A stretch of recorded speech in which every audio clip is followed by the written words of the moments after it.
Hello everyone. आज के इस वीडियो में हम लोग ज्योमेट्री के क्वेश्चंस को डिस्कस करेंगे। ज्योमेट्री काफ़ी इंपॉर्टेंट टॉपिक है अपकमिंग सीजीएल 2026 के लिए। चलिए शुरू करते हैं क्वेश्चन नंबर 1 से। In triangles A B C and X Y Z if the lengths of the sides are such that A B equals X Y, B C equals Y Z and C A equals Z X, which congruence rule demonstrates that triangle A B C is congruent to triangle X Y Z. तो हम लोगों को दो triangle दिया है, एक triangle है ए B C और दूसरा ट्राइंगल है एक्स वाई जेड।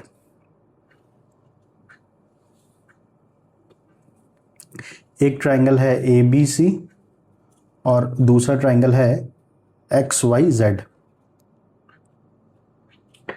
और हम लोगों को ये बोल रहा है कि जो ए बी साइड है ट्राइंगल ए बी सी का वो एक्स वाई के इक्वल है ट्राइंगल एक्स वाई जेड में, जो साइड बी सी है वो वाई जेड के इक्वल है और ए सी जो है वो एक्स जेड के इक्वल है। और हम लोगों से पूछ रहा है कि विच कॉन्ग्रुएंस रूल, तो क्या ये triangle A B C congruent है ट्राइंगल एक्स वाई जेड के, और अगर यस, अगर ये कॉन्ग्रुएंट है तो विच कॉन्ग्रुएंट रूल, मतलब कौन से रूल से, विच रूल। तो सबसे पहले तो हम लोगों को यह जानना होगा कि कौन कौन सा रूल होता है। तो देखो, ज्योमेट्री में दो इंपॉर्टेंट कंसेप्ट होता है, एक होता है सिमिलैरिटी और दूसरा होता है कॉन्ग्रुएंसी। तो सबसे पहला चीज है क्या कि कॉन्ग्रुएंसी ऑफ ट्राइंगल होता क्या है। कॉन्ग्रुएंसी ऑफ ट्राइंगल क्या होता है? अगर दो ट्राइंगल कॉन्ग्रुएंट है, अगर if triangle A B C और ट्राइंगल पी क्यू आर, ये दो ट्राइंगल कॉन्ग्रुएंट है, तो हम लोग क्या लिख सकते हैं? हम लोग लिख सकते हैं कि ए बी जो होगा वो पी क्यू के बराबर होगा, जो साइड ए बी है वो साइड पी क्यू के बराबर होगा। कॉरस्पॉन्डिंग साइड्स कहने का मतलब है कि ऑर्डर इंपॉर्टेंट होता है। ए बी सी लिखा हुआ है, यहाँ पे पी क्यू आर लिखा हुआ है, तो पहला दो ले रहे हैं ए बी, तो इसका भी पहला दो लेंगे पी क्यू, फिर आगे का दो लेंगे, मतलब बी सी ले रहे हैं तो यहां लेना होगा क्यू आर। बी सी जो होगा वो क्यू आर के इक्वल होगा, और ए सी जो होगा या सी ए जो होगा, A C equals P R. तो साइड इक्वल होगा, A B is equal to P Q, B C is equal to Q R, A C is equal to P R. तो अगर दो ट्राइंगल कॉन्ग्रुएंट है तो sides equal होगा, उसके अलावा एंगल्स भी इक्वल होगा। मतलब एंगल ए जो होगा वो इक्वल होगा एंगल पी के, एंगल बी जो होगा वो इक्वल होगा एंगल क्यू के, और एंगल सी जो होगा वो इक्वल होगा एंगल आर के। तो ये तो हो गया कॉन्ग्रुएंसी। फिर से वही चीज कि ऑर्डर में लिया है, एंगल ए जो है वो एंगल पी के इक्वल है, एंगल बी जो है वो एंगल क्यू के इक्वल है, एंगल सी जो है वो एंगल आर के इक्वल है। तो अगर दो ट्राइंगल कॉन्ग्रुएंट होगा तो ये दोनों चीज फॉलो करेगा। लेकिन हम लोगों से बोल रहा है कि प्रूव करो कि ये दोनों ट्राइंगल्स कॉन्ग्रुएंट है, और अगर है कॉन्ग्रुएंट तो किस रूल से कॉन्ग्रुएंट है। तो उसके लिए हम लोगों को जानना होगा क्या, rules of congruency. Rules of congruency कितने रूल्स होते हैं कॉन्ग्रुएंसी के? तो टोटल 5 रूल्स होते हैं। कौन कौन सा? साइड साइड साइड, दूसरा क्या होता है? साइड एंगल साइड, तीसरा क्या होता है? Angle side angle, angle side angle, चौथा क्या होता है? Angle angle side, angle angle side, और पांचवा क्या होता है? Right hypotenuse side. ठीक है, तो कॉन्ग्रुएंसी के ये 5 रूल्स होते हैं। क्या क्या होता है इसमें? जैसे साइड साइड साइड अगर बोल रहा है तो इसका मतलब ये हुआ कि अगर किसी दो ट्राइंगल में जो कॉरस्पॉन्डिंग साइड से वो इक्वल हो, जैसे इस क्वेश्चन में बोल रहा है कि ए बी बराबर एक्स वाई, बी सी बराबर वाई जेड, ए सी बराबर एक्स जेड, तो वो दोनों ट्राइंगल कॉन्ग्रुएंट होंगे। तो इस क्वेश्चन का आंसर होगा ऑप्शन नंबर ए, side side side congruency rule से। तो इस क्वेश्चन का आंसर तो हम लोगों को पता चल गया कि ऑप्शन ए है, ऑप्शन ए। उसके अलावा बाकी जो बी सी डी ई है उसको भी एक बार देख लेते हैं। अगर साइड एंगल साइड हम लोगों को चेक करना होगा तो उसके लिए क्या चेक करेंगे? हम लोग चेक करेंगे दो साइड और इंक्लूडेड एंगल। मतलब जैसे ये मेरा साइड हुआ ना, ये हुआ साइड बी सी, ये हुआ साइड वाई जेड, ये हुआ साइड बी ए और ये हुआ साइड एक्स वाई, तो इस दोनों के बीच का इंक्लूडेड एंगल कौन सा होगा? ये एंगल बी और एंगल वाई। तो अगर हम लोगों को क्वेश्चन में दिया हो कि B C equals Y Z, A B equals X Y और angle B equals angle Y, तो भी ये दोनों ट्राइंगल कॉन्ग्रुएंट होगा। किस रूल से? साइड एंगल साइड रूल से। उसी तरीके से एंगल साइड एंगल में क्या होगा? दो एंगल लेंगे और उसके बीच का एक इंक्लूडेड साइड। मतलब अगर एंगल बी और एंगल सी ले रहे हैं और एंगल वाई और एंगल जेड ले रहे हैं, तो इंक्लूडेड साइड्स कौन सा होगा? बी सी और वाई जेड। तो अगर ये दिया रहे कि एंगल बी एंगल वाई के बराबर है, एंगल सी एंगल जेड के बराबर है और B C equals Y Z है, तो एंगल साइड एंगल रूल से ये दोनों ट्राइंगल कॉन्ग्रुएंट होगा। एंगल एंगल साइड में दो एंगल होगा, लेकिन इस बार हम लोग इंक्लूडेड साइड नहीं लेके जो साइड इंक्लूडेड नहीं है, जैसे इस वाले में एंगल बी एंगल वाई के equal, angle C angle Z के इक्वल, और बी सी और वाई जेड नहीं लेके जो दो साइड इंक्लूडेड नहीं है उस दोनों में से कोई इक्वल हो कॉरस्पॉन्डिंग साइड्स, तो फिर एंगल एंगल साइड से इक्वल हो जाएगा। और राइट हाइपोटेनस साइड्स में क्या होगा कि दो राइट एंगल ट्राइंगल होंगे, मतलब 90 डिग्री का एंगल बनाएगा, हाइपोटेनस इक्वल होगा और एक साइड इक्वल होगा, तो आरएचएस से वो कॉन्ग्रुएंट होंगे। तो यही है कॉन्ग्रुएंसी ऑफ ट्राइंगल और रूल्स ऑफ कॉन्ग्रुएंसी। तो इसी रूल का इस्तेमाल करके हम लोग बोल सकते हैं कि क्योंकि साइड्स कॉरस्पॉन्डिंग इक्वल दिया हुआ है, तो एस एस एस से ऑप्शन ए आंसर होगा। नेक्स्ट क्वेश्चन करते हैं, question number 2। In triangle ABC, medians AD, BE and CF intersect at the centroid G. What is the ratio of the area of triangle GAB to the area of triangle ABC? तो एक triangle है ABC,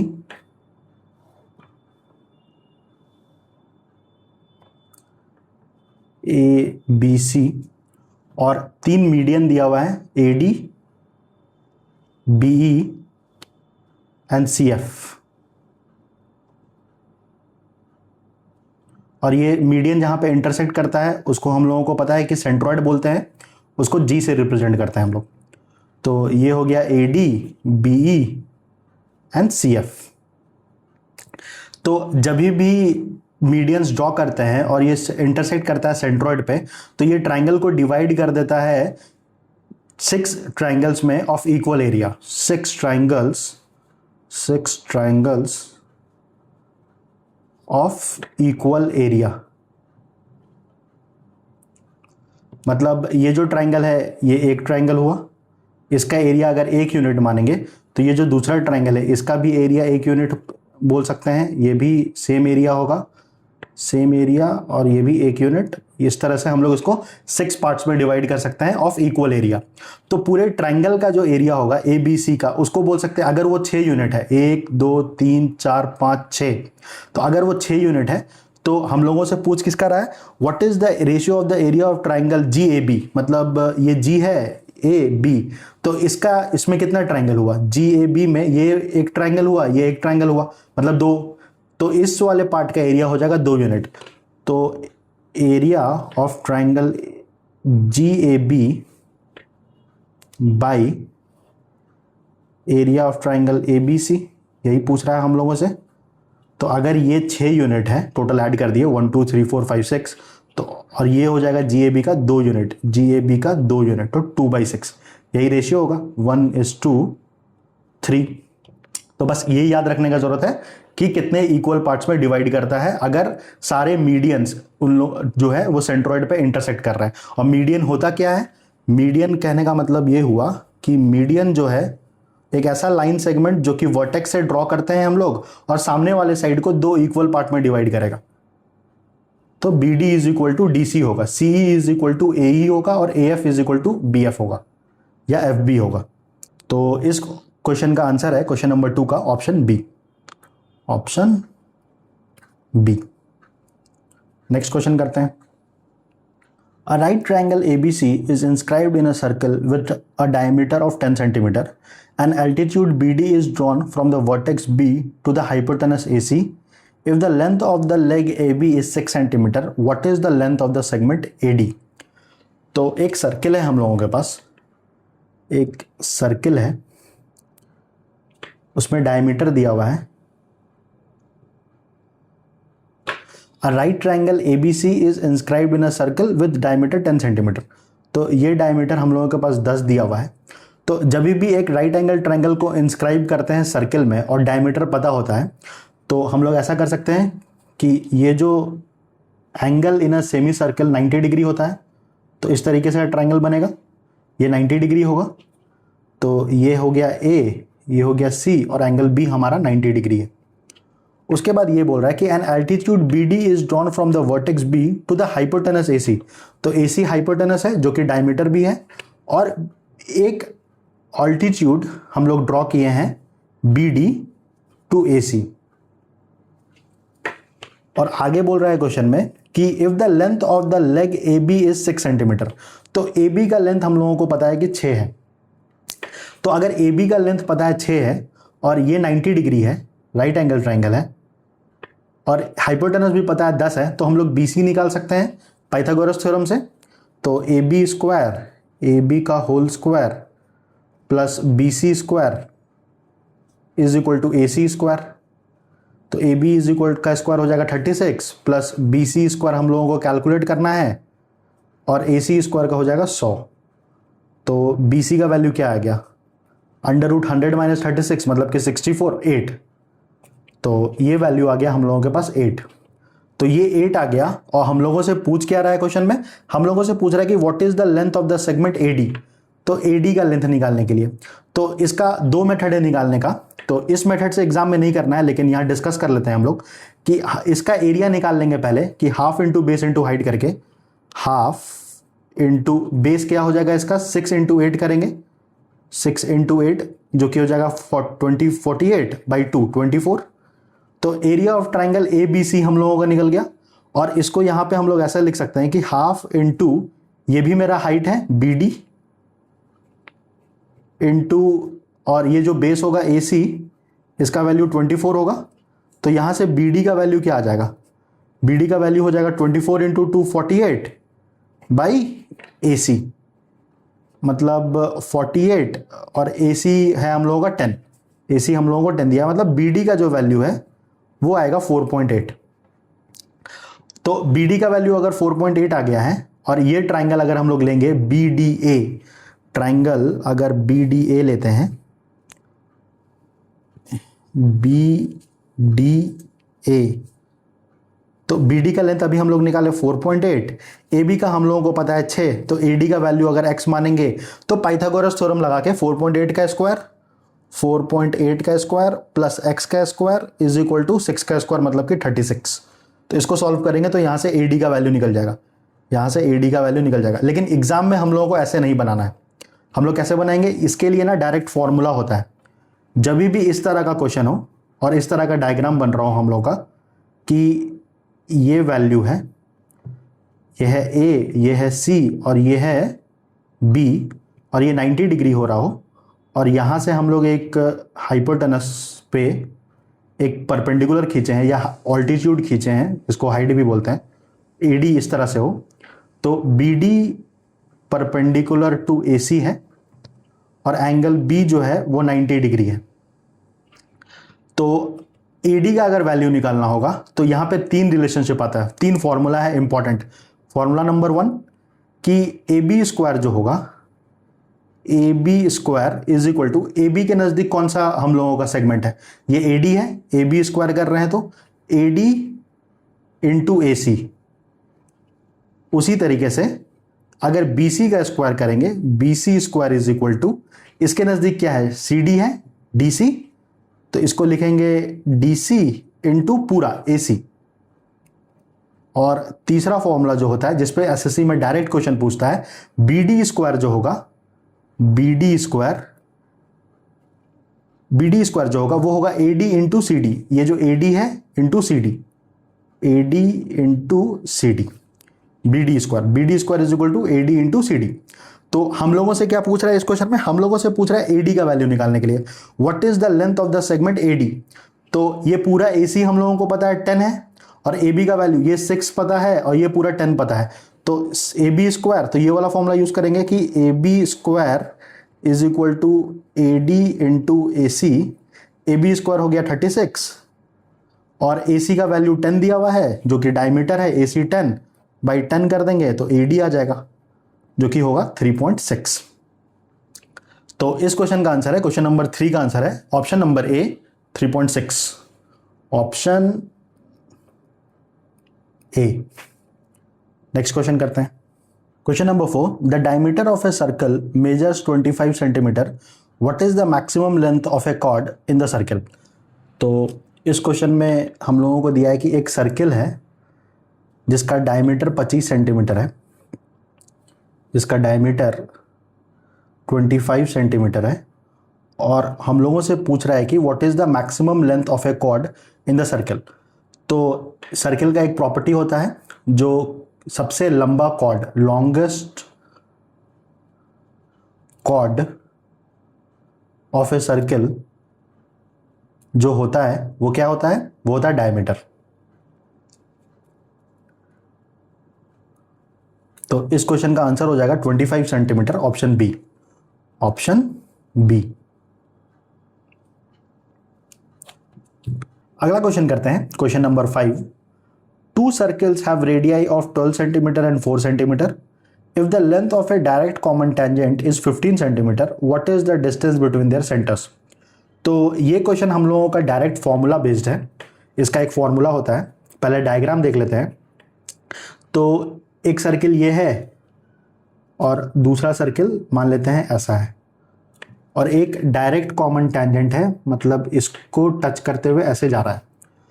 तो यहाँ पे point of contact ए बोल देते हैं और ये पॉइंट ऑफ कांटेक्ट बी बोल देते हैं। तो ए बी का जो लेंथ है, जो डायरेक्ट कॉमन टेंजेंट, इसको लेंथ को डी मान लेते हैं, और ये सेंटर है और ये भी दूसरा सेंटर है हम लोग का। इसका रेडियस r1 और इसका रेडियस r2, जिसका वैल्यू हम लोगों को दिया हुआ है। तो रिलेशनशिप क्या होता है, जो इक्वेशन है हम लोगों का, जो फॉर्मूला है वो है कि जो d का स्क्वायर होगा, जो length of direct common tangent का whole square, is equal to distance between the centers, distance between centers, CENTERS का होल स्क्वायर, माइनस जो रेडियस का जो डिफरेंस होगा, मतलब r1 माइनस r2 का whole square.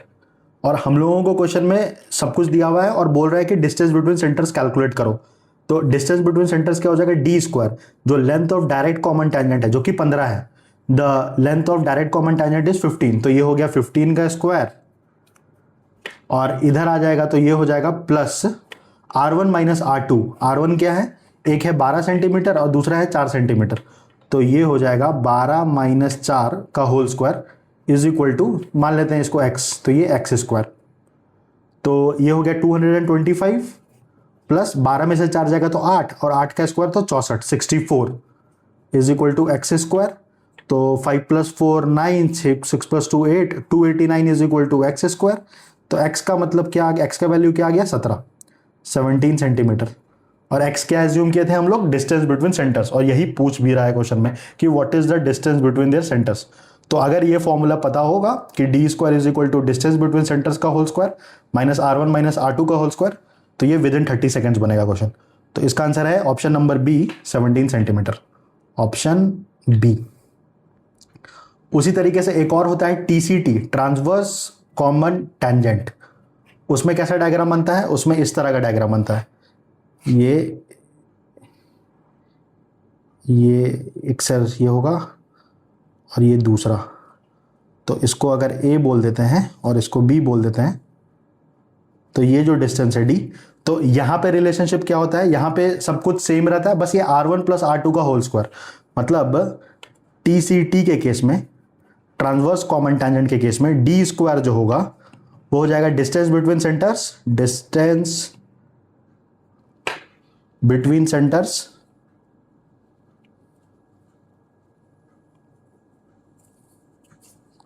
Whole square minus r1 plus r2 whole square.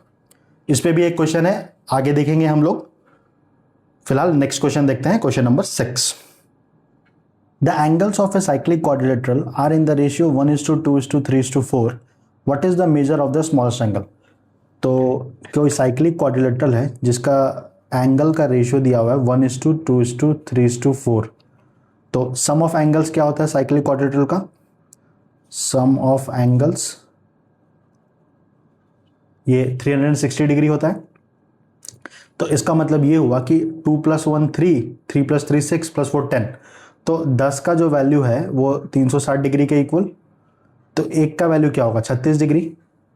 और हम लोगों से क्वेश्चन में पूछ रहा है कि what is the measure of the smallest angle. तो स्मॉलेस्ट एंगल क्या है? 1 यूनिट। एक एंगल 1 यूनिट है, दूसरा 2 यूनिट, फिर तीसरा 3 यूनिट और चौथा 4 यूनिट। तो इसमें सबसे स्मॉलेस्ट होगा 1 यूनिट। और एक का वैल्यू हम लोग क्या निकालें? 36 डिग्री। यही आंसर होगा। तो क्वेश्चन नंबर 6 का आंसर है ऑप्शन ए। इजी क्वेश्चन था ये, ऑप्शन ए। नेक्स्ट क्वेश्चन करते हैं, question number 7। The area of a regular hexagon is made of how many equilateral triangles. तो रेगुलर हेक्सागन हेक्सागन मतलब ऐसा पॉलीगन जिसका 6 साइड्स हो। रेगुलर हेक्सागन का जो एरिया होता है उसका फॉर्मूला क्या होता है? उसका एरिया का फॉर्मूला होता है 6 into area of equilateral triangle, EQUILATERAL triangle. मतलब एक हेक्सागन, एक रेगुलर हेक्सागन या एक हेक्सागन 6 इक्विलैटरल ट्राइंगल से बना होता है। और हम लोगों से पूछ क्या रहा है कि the area of a regular hexagon is made up of how many equilateral triangles. तो इसका आंसर होगा option number D 6। Option D. कुछ और प्रॉपर्टीज होता है रेगुलर हेक्सागन का जिसको याद रखना चाहिए। जैसे एरिया ऑफ इक्विलैटरल ट्राइंगल क्या होगा? 6 इंटू ये हो जाएगा √3/4 a²।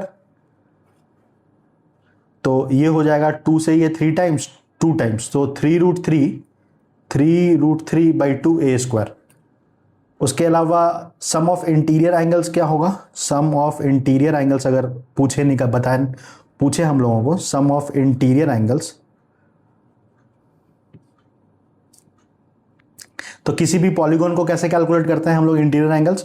इसका फॉर्मूला होता है n-2 इंटू 180 डिग्री। तो हेक्सागन के केस में n का वैल्यू 6 है, तो 6 - 2 4, 18 4 जा 72, तो ये हो जाएगा 720 डिग्री।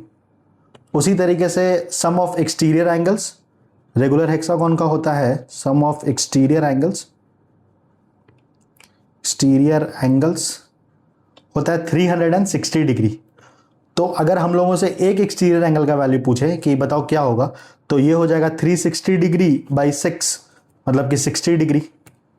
और उसी तरीके से अगर 720 डिग्री सारे इंटीरियर एंगल्स का सम है, तो एक का सम क्या होगा? एक interior angle of a regular hexagon, तो 720/6 ये हो जाएगा 120 डिग्री। और एक और प्रॉपर्टी इसमें ये होता है कि नंबर ऑफ डायगोनल्स पूछता है कि नंबर ऑफ डायगोनल्स बताओ किसी भी पॉलीगॉन का, तो उसका फॉर्मूला होता है n × n-3/2। ये नंबर ऑफ डायगोनल्स का फॉर्मूला होता है। तो n का वैल्यू 6 है, तो 6 × 3/2, मतलब 2 से ये 3 टाइम्स जाएगा, तो 3 × 3 9। तो हेक्सागन में नंबर ऑफ डायगोनल्स कितना होगा? 9। डायगोनल्स जो होगा वो होगा 9।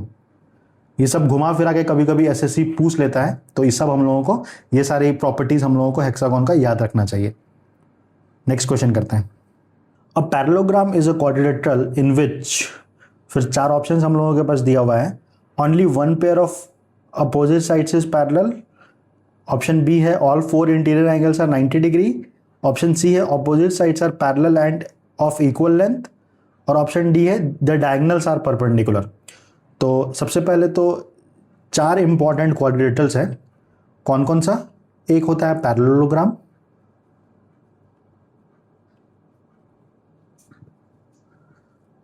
दूसरा है रेक्टेंगल,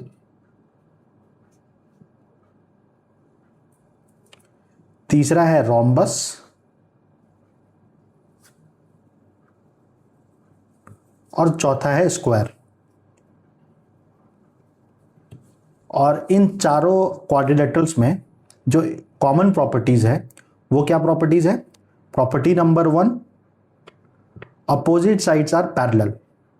मतलब ये जो प्रॉपर्टी है अपोजिट साइड्स जो होगा वो पैरेलल होगा, साइड्स आर पैरेलल। ये चारों में होगा, पैरेललोग्राम में भी होगा, रेक्टेंगल में भी होगा, रोम्बस में भी होगा और स्क्वायर में भी होगा। दूसरा कॉमन प्रॉपर्टी क्या है? Opposite sides are equal, opposite sides जो होगा वो इक्वल होगा। और तीसरा कॉमन प्रॉपर्टी क्या होगा कि जो डायगोनल है वो बाइसेक्ट करेगा equal, diagonals bisect each other, diagonal bisect each other. तो ये तीनों प्रॉपर्टीज चारों में होगा। हम लोगों को ऑप्शंस में क्या दिया हुआ है? Only one pair of opposite sides is parallel. तो ये तो नहीं होगा, क्यों? क्योंकि दो बोथ साइड्स जो होता है अपोजिट साइड्स आर पैरेलल, मतलब कि ए बी भी पैरेलल होगा। अगर ऐसा मेरा डायग्राम है पैरेललोग्राम का, तो ये भी पैरेलल है इसके और ये भी पैरेलल होगा इसके, A B C D. Second option क्या है? All four interior angles are 90 degree. तो ये तो रेक्टेंगल का प्रॉपर्टी हुआ कि 90 डिग्री जो होता है वो रेक्टेंगल में होता है हम लोगों का, all four sides are 90 degree, या स्क्वायर में होता है। नेक्स्ट क्या है? Opposite sides are parallel and of equal length. ये जो होगा यही आंसर होगा, अपोजिट साइड्स आर पैरेलल और opposite sides are equal length. तो इस क्वेश्चन का आंसर है option number C, option C. Option D क्या था? The diagonals are perpendicular. तो डायगोनल्स जो परपेंडिकुलर होता है ये किस में होता है? रोम्बस और स्क्वायर के केस में, रोम्बस एंड स्क्वायर के केस में क्या होता है? डायगोनल्स आर परपेंडिकुलर और 90 डिग्री पे बाइसेक्ट करता है। डायगोनल्स आर परपेंडिकुलर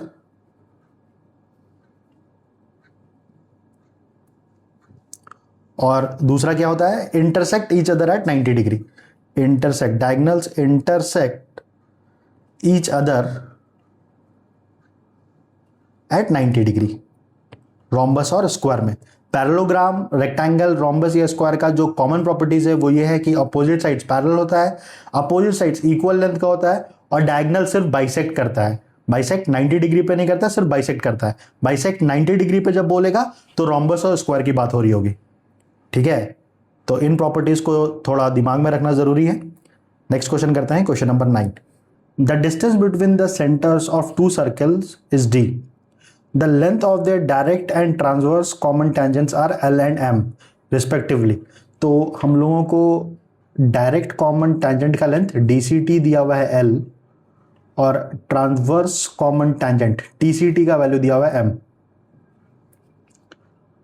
आगे क्वेश्चन में बोल रहा है कि if L square plus M square is equal to 200, तो L square plus M square का जो वैल्यू है वो 200 है, and the sum of the squares of the radii is 100।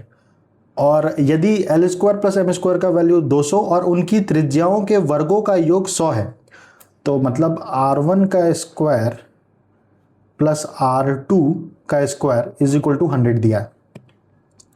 तो हम लोगों को पता है फॉर्मूला कि DCT और TCT का क्या है फॉर्मूला में? L स्क्वायर जो होता है वो क्या होता है? Is equal to distance between centres, distance between centres का होल स्क्वायर माइनस जो रेडियस का जो डिफरेंस है R1 माइनस R2 का होल स्क्वायर। उसी तरीके से TCT के केस में जो ट्रांसवर्स कॉमन टेंजेंट है उसमें होगा M square is equal to same चीज, डिस्टेंस बिटवीन सेंटर्स का whole square minus R1 plus R2 का होल स्क्वायर। और L square plus M square का वैल्यू 200 दिया है। तो अगर हम लोग इस चीज को जोड़ेंगे तो ये हो गया हम लोगों का L square plus M square का वैल्यू 200। इसको डिस्टेंस बिटवीन सेंटर्स को D मान लेते हैं, D एज्यूम कर लेते हैं। तो ये हो गया D square minus R1 minus R2 का whole square, R1 minus R2 का होल स्क्वायर प्लस फिर से D square minus R1 plus R2 का होल स्क्वायर। तो इसको सॉल्व कर लेते हैं। तो ये हो गया 200 is equal to D square minus, तो ये हो जाएगा R1 का स्क्वायर प्लस R2 का स्क्वायर, और ये हो गया माइनस 2 R1 R2, फिर से प्लस डी स्क्वायर माइनस, ये हो गया R1 का स्क्वायर प्लस R2 का स्क्वायर प्लस 2 R1 R2। तो 200 इज इक्वल टू, तो यहाँ पे डी स्क्वायर है, यहाँ पे डी स्क्वायर है, तो ये हो गया 2D स्क्वायर, और ये हो जाएगा माइनस, ये हो गया R1 square plus 2 R1 R2 minus minus plus minus R2 square, फिर से minus R1 square minus R2 square minus 2 R1 R2, तो प्लस 2 R1 R2 और माइनस 2 R1 R2 ये दोनों कैंसिल आउट हो जाएगा। तो ये हो गया 200 is equal to 2D square, और ये हो गया minus R1 square minus R1 square minus R2 square minus R2 square, तो माइनस 2 R1 स्क्वायर और फिर से माइनस 2 R2 स्क्वायर, यही होगा सॉल्व करेंगे तो अगर इधर आ जाएगा 2 को कॉमन ले लेते हैं, तो ये हो गया 100, ये हो गया तुम्हारा डी स्क्वायर, और ये हो गया माइनस अगर हम कॉमन लेंगे तो ये हो जाएगा R1 square plus R2 square, और इसका भी वैल्यू हम लोगों को दिया हुआ है, R1 square plus R2 square का वैल्यू क्या है 100, तो 100 ये हो गया, इधर आएगा तो ये ऐड हो जाएगा, तो 100 plus 100 is equal to D square, तो डी स्क्वायर का वैल्यू आ गया हम लोगों के पास, डी स्क्वायर का वैल्यू आ गया 200, जो कि डी का वैल्यू हो जाएगा रूट 200, मतलब 100 इंटू 2 तो 10 रूट 2, 10 रूट 2, यही आंसर होगा। तो इस क्वेश्चन का आंसर है क्वेश्चन नंबर 9 का ऑप्शन बी। ये भी क्वेश्चन सीधा फॉर्मूला बेस्ड ही था। अगर ये फॉर्मूला पता है हम लोगों को कि डायरेक्ट कॉमन टेंजेंट का जो लेंथ होता है उसका स्क्वायर डिस्टेंस बिटवीन सेंटर्स का square minus R1 minus R2 का होल स्क्वायर, उसी तरीके से ट्रांसवर्स कॉमन टेंजेंट का जो स्क्वायर होता है डिस्टेंस बिटवीन सेंटर्स का square minus R1 plus R2 का होल स्क्वायर, तो ये क्वेश्चन बन जाएगा इजीली। फिर उसके बाद सिर्फ कैलकुलेशन करना था। नेक्स्ट क्वेश्चन करते हैं, question number 10। There are two parallel chords measuring 16 cm and 12 cm, both situated on the same side of the center of a circle. तो एक सर्किल है हम लोगों के पास और दो कॉर्ड दिया है जो कि सेंटर के सेम साइड में है, मतलब अगर एक कॉर्ड यहाँ पे है मान लेते हैं तो दूसरा कॉर्ड ये हो जाएगा same side of the centre of the circle. तो ये सेंटर है अगर O, तो एज्यूम कर लेते हैं ये AB है और ये CD है, और हम लोगों को लेंथ ऑफ द कॉर्ड्स दिया है कि there are two parallel chords measuring 16 centimetre and 12 centimetre both situated on the same side of the. तो इसमें से ये वाला जो कॉर्ड होगा AB, ये छोटा होगा, AB इज इक्वल टू 12 और CD जो होगा वो होगा 16। डायग्राम से भी पता चल रहा है, और सेंटर के जितना नजदीक जाते जाएंगे कॉर्ड का लेंथ उतना ही बढ़ता चला जाएगा। क्यों? क्योंकि longest chord of the circle क्या होता है? जो सेंटर से क्रॉस करता है, डायमीटर। तो इसलिए सेंटर से जितना दूर जाएंगे कॉर्ड का जो लेंथ है वो उतना कम होता जाएगा, छोटा होता जाएगा। तो AB का वैल्यू 12 आ गया और CD का वैल्यू 16 आ गया।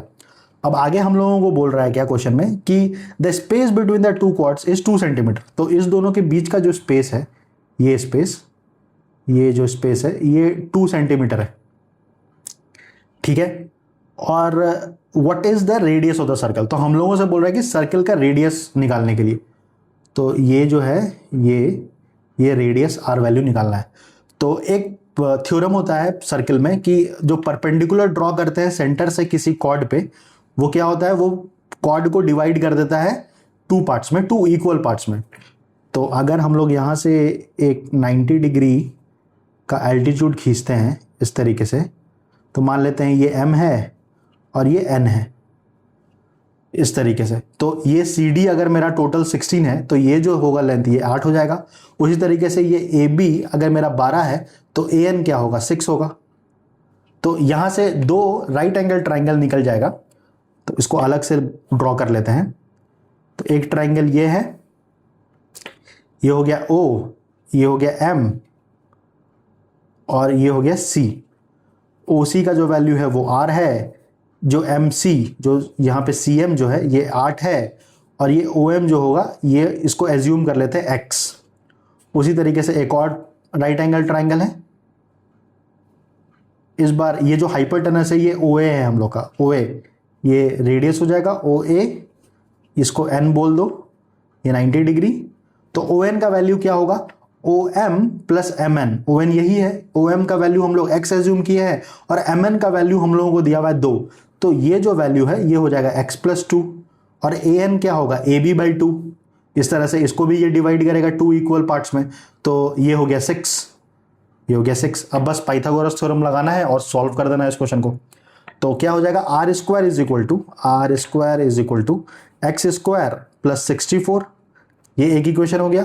और यहाँ पे R square is equal to ये हो जाएगा एक्स प्लस 2 का होल स्क्वायर प्लस 36। तो दोनों इक्वल है आर स्क्वायर के, तो इसको लिख सकते हैं ऐसा, X square plus 64 is equal to, इसको सॉल्व कर लेते हैं, एक्स स्क्वायर प्लस 4 प्लस 2 2 जा 4x 2ab is equal two plus 36 और इज इक्वल टू ये किसके बराबर है, आर स्क्वायर के बराबर है। तो एक्स स्क्वायर और एक्स स्क्वायर कैंसिल आउट हो गया और इधर आ जाएगा तो ये हो जाएगा 64 is equal to 4 plus 36 40 plus 4x, यही होने वाला है। तो ये हो गया 24 इज इक्वल टू 4x, तो x का वैल्यू आ गया 6, 4 6 जा 24। हम लोगों से बोल रहा है what is the radius of the circle, तो R square is equal to 36 plus 64, R square is equal to X का वैल्यू 6 निकाले हैं तो ये हो गया 36, ये हो गया 64, तो 36 प्लस 64 100, तो आर का वैल्यू क्या आ गया 10 सेंटीमीटर, यही आंसर होगा। तो क्वेश्चन नंबर 10 का आंसर है ऑप्शन बी, ऑप्शन बी। बस एक ही थ्योरम लगाए हम लोगों यहाँ इस क्वेश्चन में कि the perpendicular drawn from the centre of a circle to the chord bisects the chord, बस ये अगर थ्योरम पता है तो क्वेश्चन सॉल्व हो जाएगा। नेक्स्ट क्वेश्चन करते हैं, if two circles are touching internally how many common tangents do they have. तो पहले डायग्राम बना लेते हैं इसका कि दो सर्किल है, एक सर्किल ये हो गया और दूसरा सर्किल ऐसे बना देते हैं इसको इस तरीके से। तो और ये टच कर रहा है इंटरनली, तो हम लोगों से पूछ रहा है कि how many common tangents do they have. तो टेंजेंट क्या होगा, जो इस वाले पॉइंट से क्रॉस करेगा यही टेंजेंट होगा जो पॉइंट ऑफ कांटेक्ट है, इसको पॉइंट ऑफ पी बोल देते हैं। तो इस केस में एक ही टेंजेंट होगा, ये वाला टेंजेंट, तो इसका आंसर होगा ऑप्शन बी, ऑप्शन बी 1। जब इंटरनली टच करता रहेगा इस तरीके से तो एक टेंजेंट पास करेगा, एक कॉमन टेंजेंट होगा। तो क्वेश्चन नंबर 11 का आंसर है ऑप्शन बी। नेक्स्ट क्वेश्चन करते हैं, in triangle ABC a line segment DE is parallel to BC with D on AB and E on AC। तो एक ट्राइंगल है हम लोगों के पास ABC, ABC और DE जो है वो पैरेलल दिया हुआ है BC के, DE is parallel to BC with D on AB और E on AC। ये क्वेश्चन में दिया हुआ है हम लोगों को। If the ratio of area of triangle ADE to the area of trapezoid DECB, तो area of triangle ADE is to area of trapezoid DECB, ये भी क्वेश्चन में गिवन है। ये रेशियो 4:21 है, 4:21। तो area of triangle ADE to the area of trapezoid DECB 4:21। तो यहाँ से हम लोग ABC का ये वाला एरिया दिया हुआ है 4 यूनिट और ये वाला एरिया दिया हुआ है 21 यूनिट, तो 21 प्लस 4 कर देंगे तो ABC का निकल जाएगा हम लोगों को एरिया। तो यहाँ से लिख सकते हैं कि area of triangle ADE is to area of triangle ABC। ये क्या हो जाएगा, ADE का तो 4 ही होगा और ये हो जाएगा 21 प्लस 4, तो जो कि हो जाएगा 4:25। और होता क्या है, हम लोगों को अगर साइड का रेशियो निकालना होगा तो एरिया रेशियो जो होता है, एरिया का जो रेशियो होता है वो क्या होता है, कॉरस्पॉन्डिंग साइड रेशियो, जो कॉरस्पॉन्डिंग साइड का जो रेशियो होगा उसका स्क्वायर होता है। यही रिलेशनशिप है। तो अगर हम लोगों को कॉरस्पॉन्डिंग साइड का रेशियो निकालना है, मतलब अगर हमको निकालना है AD बाई AB, मेरा कॉरस्पॉन्डिंग साइड क्या होगा, ट्राइंगल ADE और ABC में अगर हम AD ले रहे हैं, पहला 2 ले रहे हैं, तो इधर भी पहला दोनों लेना होगा। तो AB जो होगा कॉरस्पॉन्डिंग साइड का जो रेशियो है, तो एरिया रेशियो इधर आएगा तो स्क्वायर रूट हो जाएगा, और यहाँ पे है 4:25, तो स्क्वायर रूट अगर 4 का करेंगे तो यहाँ मिल जाएगा 2 और ये हो जाएगा 5। तो यही होगा AD by AB is equal to 2/5। और हम लोगों से पूछ क्या रहा है कि find the ratio of AD to DB, मतलब अगर AB मेरा यहाँ से लेके यहाँ तक 5 यूनिट है और यहाँ से यहाँ तक मेरा 2 यूनिट है, AD मेरा 2 यूनिट है और AB मेरा 5 यूनिट है, तो ये वाला वैल्यू क्या होगा, DB 3 यूनिट। तो AD इज टू DB का रेशियो क्या आएगा, 2:3। यही आंसर होगा। यही पूछ रहा था हम लोगों से। तो बस 2 काम करना था इसमें, इसका एरिया जो दिया हुआ है और इसका जो एरिया दिया हुआ है उसको ऐड करके पूरे ट्रायंगल का एरिया निकालना था।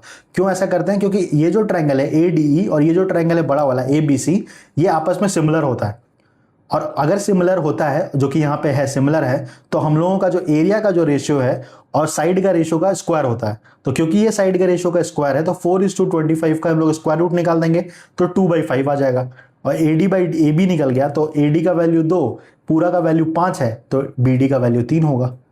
और हम लोगों से पूछ भी रहा है इसी का रेशियो कि AD इज टू DB बताओ, AD is to DB, what is the ratio of AD to DB। तो 2:3 कौन सा ऑप्शन है, option A, option A. Next question करते हैं और लास्ट क्वेश्चन होगा इस वीडियो का, question number 13। Two chords AB and CD are equal in length and are at a distance of 10 centimetre from the centre of a circle. तो 2 cord है, ये एक सर्किल हो गया, ये सेंटर है, ये AB है और ये मान लेते हैं CD है, और दोनों इक्वल डिस्टेंस पे है। ये यहां से लेके यहां तक का जो डिस्टेंस है, two chords AB and CD are equal in length and are at a distance of 10 centimetre from the centre. तो ये जो डिस्टेंस होगा परपेंडिकुलर डिस्टेंस, ये 10 सेंटीमीटर दिया हुआ है। उसी तरीके से यहां से लेके यहां तक का जो डिस्टेंस है वो भी 10 सेंटीमीटर दिया हुआ है। If the radius is 26 centimetre, ये जो रेडियस है ये 26 सेंटीमीटर है, तो what is the length of AB, तो AB का लेंथ बताओ क्या क्या होगा। तो फिर से उसी प्रॉपर्टी का यूज करेंगे हम लोग कि अगर परपेंडिकुलर खींच रहे हैं सेंटर से किसी कॉर्ड पे, तो ये कॉर्ड को डिवाइड करेगा 2 इक्वल पार्ट्स में। तो ये वैल्यू मेरा x होगा, तो ये वैल्यू भी मेरा x होगा। और ये x का वैल्यू कैसे निकलेगा, पाइथागोरस थ्योरम से, 10 का स्क्वायर मतलब 100 plus x square is equal to 26 का स्क्वायर, 26 का स्क्वायर। तो 26 का स्क्वायर क्या होता है, 676, ये हो गया 676। तो x स्क्वायर का जो वैल्यू हो जाएगा 676 माइनस 100, 676 माइनस 100 जो कि हो जाएगा 576। तो x का वैल्यू क्या आ गया, ये 576 किसका स्क्वायर होता है, 24। तो x का वैल्यू 24 आ गया। और हम लोगों से पूछ रहा है कि कॉर्ड AB, तो AB का वैल्यू क्या होगा, क्योंकि ये हाफ है तो ये 2x होगा, तो 2 × 24 मतलब 48 सेंटीमीटर, यही आंसर होगा। तो क्वेश्चन नंबर 13 का आंसर है option number D, option D.